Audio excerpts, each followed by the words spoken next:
नमस्कार दोस्तों, मैं हूं किमी फ्रॉम ब्राइट स्किल्स विद किमी चैनल से और एक बार फिर से हमारे चैनल में आपका बहुत बहुत स्वागत, अभिनंदन। दोस्तों, आज मैं आप लोगों को जो प्लांट दिखा रही हूं वो बहुत ही प्यारा होता है और इवेंचुअली सर्दियों की बहुत तगड़ी शान होता है। खैर दोस्तों, सर्दियों की तो सारे ही फ्लावर शान होते हैं क्योंकि सर्दियाँ मेन मौसम होता है पेड़ों का, पौधों का, फलों का। बहुत प्यारा मौसम ये माना जाता है। अब देखिए दोस्तों, यहाँ पर हमारा जो ये प्लांट आप देख रहे हैं, ये एस्टर का प्लांट है। और एस्टर इतना प्यारा प्लांट होता है कि मैं तो दोस्तों क्या बताऊँ, मैं तो हर प्लांट को इतना सुंदर मानती हूँ और हर प्लांट को सुबह उठते ही देखती हूँ। जब जब ऊपर आती हूँ तो इन प्लांट्स को देखे बिना दोस्तों मैं जा ही नहीं सकती। और इतने प्यारे, इतने सुंदर मुझे ये लगते हैं। हाँ, इनमें दोस्तों थोड़ी मेहनत थोड़ी ज़्यादा करनी पड़ती है। पहले मेहनत करते हैं, लेकिन फूल को देखते ही सारी मेहनत जो है वो ऐसा लगता है जैसे कि सफल हो गई और सारी जितनी भी मेहनत थी वो दोस्तों हमारे लिए कंप्लीट हो गई। और बहुत पूरी थकान दोस्तों जो होती है वो निकल जाती है फ्लावर्स को देख के। तो इस तरह से देखिए दोस्तों, ये हमारा एस्टर खिल रहा है। तो आज एस्टर के बारे में ही मैं आप लोगों को जानकारी दूंगी।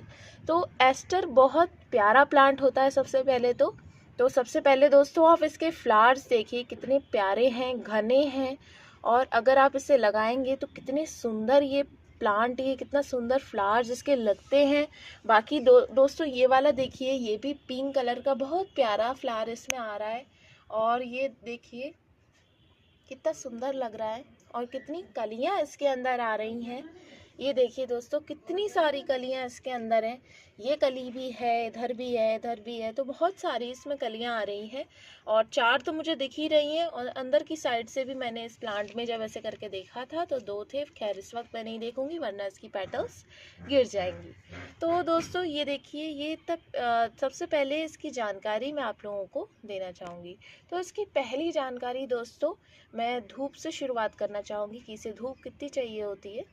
तो दोस्तों इसे पूरे दिन की अच्छी धूप चाहिए होती है। मिनिमम 5 to 6 आवर्स की सनलाइट इसे देनी चाहिए। सर्दियों में खैर इतनी धूप नहीं निकल पाती, बट यस, मैं देहरादून में रहती हूँ तो यहाँ पर ज़्यादातर धूप निकलती है प्लेन एरियाज़ के मुकाबले।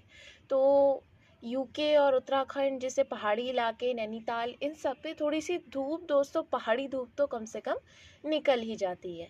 इसीलिए यहाँ एस्टर्स और बाकी के फ्लावर्स जो हैं आराम से खिल पाते हैं और सरवाइव कर पाते हैं। लेकिन प्लेन एरियाज़ में हो सकता है थोड़ी सी धूप की दिक्कत हो, लेकिन जितनी हो सके धूप दोस्तों इस प्लांट को प्रोवाइड कीजिए। अब नेक्स्ट दोस्तों मैं बात करना चाहूँगी सॉइल की। तो सॉइल दोस्तों बहुत फर्टाइल, बहुत अच्छी होनी चाहिए, वेल ड्रेन्ड होनी चाहिए।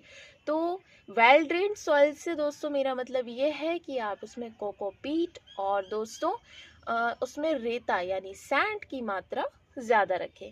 अब दोस्तों सैंड जो है, कुछ लोग तो सैंड तो डाल लेंगे, लेकिन कोकोपीट हो सकता है आपने पहले सुना हो या कोकोपीट आप पहली बार सुन रहे हो। तो कोकोपीट होता है नारियल का चूरा। जैसे कि हम नारियल के जो उसका वो होती है छीलन होती है, उसके चूरे से कोकोपीट बनाया जाता है।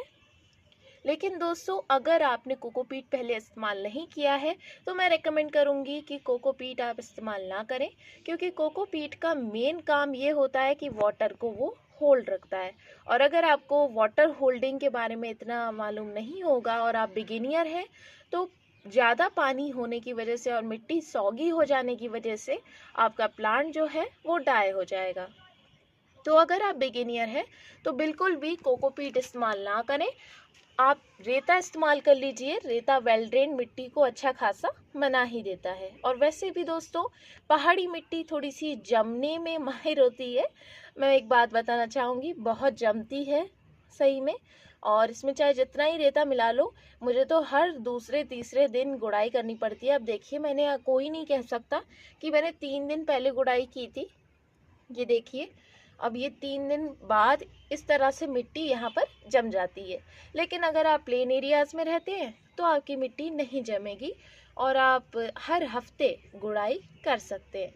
तो हर हफ्ते गुड़ाई करने से दोस्तों ये होता है कि प्लांट आराम से सांस ले पाता है। तो खैर अभी मैं आप लोगों के लिए सॉइल की बात कर रही थी। ये मेरी एक एक्स्ट्रा टिप है कि हर हफ्ते गुड़ाई कीजिए सॉइल की। तो सॉइल का नाप मैं आप लोगों को बता रही थी। सॉइल का नाप दोस्तों बड़ा ही आसान है। एक एक भाग आप सब कुछ ले सकते हैं। मेरा एक एक भाग सब कुछ से मतलब होता है, इसका अर्थात है दोस्तों कि आप लोग एक भाग यानी बराबर मात्रा में एक भाग सॉइल लीजिए, एक भाग आप दोस्तों रेते का लीजिए और एक भाग आप वर्मी कंपोस्ट का ले लीजिए। उसके बाद उन तीनों को मिक्स करके उसमें मैलाथियन पाउडर, जो कि पेस्टिसाइड के लिए, मिट्टी के पेस्टिसाइड के लिए होता है, करके और उसे मिक्स कर लीजिए। इस तरह से दोस्तों आप लोगों की जो सॉइल है वो बहुत ही फर्टाइल यानी भुरभुरी बनेगी और वेल ड्रेन बनेगी। तो इस तरह से आप अपनी सॉइल को दोस्तों आप अपनी वेल ड्रेन बना सकते हैं। अब दोस्तों नेक्स्ट चीज़ आती है, इस प्लांट के पेस्ट अगर लग जाए इसमें तो उसके लिए हमें क्या करना चाहिए। तो दोस्तों पेस्ट सबसे पहले तो लगे ही ना, हमें ये सबसे पहले ध्यान में रखना चाहिए कि हमें पेस्ट से अपने प्लांट को बचाना चाहिए। तो उसके प्रिकॉशंस हमें पहले ही लेने चाहिए। एग्जाम्पल, अगर आप नीम ऑयल का हर हफ्ते स्प्रे करते हैं अपने प्लांट में तो आपका कोई भी पेस्ट किसी भी प्लांट को नहीं छू पाएगा। ये बात दोस्तों मैं कहना चाहूँगी, हर हफ्ते नीम ऑयल का स्प्रे आपका कोई भी प्लांट हो। ये बहुत ही दोस्तों एक डीप जानकारी है, डीप नॉलेज है, जो कि शायद ही कोई बताए, लेकिन आप लोग मेरी फैमिली हो तो ये डीप नॉलेज मैं आपको बता रही हूँ। हर हफ्ते नीम ऑयल का स्प्रे ज़रूर कीजिए अपने प्लांट में। नीम ऑयल के स्प्रे में कुछ भी नहीं होता। नीम ऑयल के स्प्रे में 1 लीटर में सिर्फ और सिर्फ 1 स्पून यानी 7 ml की 1 स्पून आराम से आप डाल लीजिए अपने 1 लीटर के पानी में और स्प्रे बॉटल में स्प्रे कर दीजिए अपने प्लांट्स में। तो इस तरह से आपके जो प्लांट्स हैं वो हमेशा बचे रहेंगे। और एक डीप नॉलेज दोस्तों मैं और देना चाहूँगी स्प्रे के बारे में। जब आप स्प्रे करते हैं, सर्दियों का समय चल रहा है, ओस भी पड़ती है, तो आप लोग 4 बजे कम से कम स्प्रे करना स्टार्ट कर दीजिए, या फिर 3 बजे, 3:30 बजे, इस तरह से 3:30 बजे, 3 बजे तो नहीं, 3 बजे थोड़ी सी धूप तेज होती है। अगर धूप तेज नहीं है, हल्की शाम की जो मीठी मीठी धूप निकलती है उसमें आप स्प्रे कर देंगे तो आपका स्प्रे सूख जाएगा और प्लांट जो है वो आराम से दोस्तों सरवाइव कर पाएगा, क्योंकि ओस से वैसे ही जो प्लांट होता है वो लड़ता है। अगर आप उसे और गीला करेंगे और आपका प्लांट गीला रह जाएगा तो वैसे ही आपका प्लांट जो है वो डाई कर जाएगा और वो मर भी सकता है। तो दोस्तों इस बात का आप ध्यान रखें। अगर आप सर्दियों में स्प्रे कर रहे हैं तो आप 4 बजे से स्प्रे कीजिए मीठी मीठी धूप में, और अगर आप गर्मियों में स्प्रे कर रहे हैं तो दोस्तों आप 6 बजे स्प्रे कीजिए मीठी मीठी धूप में। इस तरह से आप बड़े आसानी से अपने प्लांट्स को इस तरह से दोस्तों बचाए रख सकते हैं। अब नेक्स्ट जानकारी दोस्तों इसके बारे में आई थिंक मैंने दे दी है। यस, फर्टिलाइज़र की दोस्तों मैं बात करती हूँ। तो फर्टिलाइज़र बड़ा आसान होता है दोस्तों। फर्टिलाइज़र वैसे ऐसी कोई ख़ास जानकारी नहीं है, लेकिन फर्टिलाइज़र वही दिए जाते हैं जो कि दोस्तों उसमें पढ़ते हैं। बाकी सब प्लांट्स में मैं आप लोगों को बताती हूँ। तो बाकी के प्लांट्स में मैंने आपको कई बार बताया है कि नीम की खली और सरसों की खली को भिगो के आप इसमें फर्टिलाइज़र दीजिए, या फिर किचन वेस्ट को भिगो के जैसे कि लहसुन प्याज के छिक्कल, तो इसमें दोस्तों आप फर्टिलाइज़र दीजिए। अगर आप लहसुन प्याज के छिक्कलों का फर्टिलाइज़र देखना चाहते हैं तो आप मेरी वीडियो देख सकते हैं। वीडियो नंबर 103 या 105 होगी, तो मुझे अच्छी तरह याद नहीं है, लेकिन इसी के आसपास होगी। तो आप आराम से मेरे वो वीडियोस बैठ के देख सकते हैं और इसका फर्टिलाइज़र बनाना भी देख सकते हैं।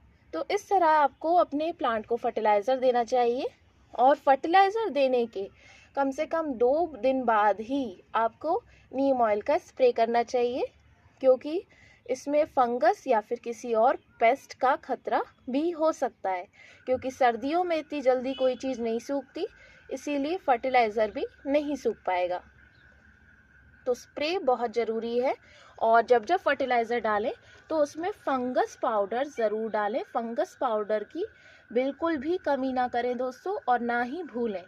तो फर्टिलाइज़र में फंगस कम से कम 1.5 स्पून आपका होना चाहिए अगर आप एक बकेट ले रहे हैं तो।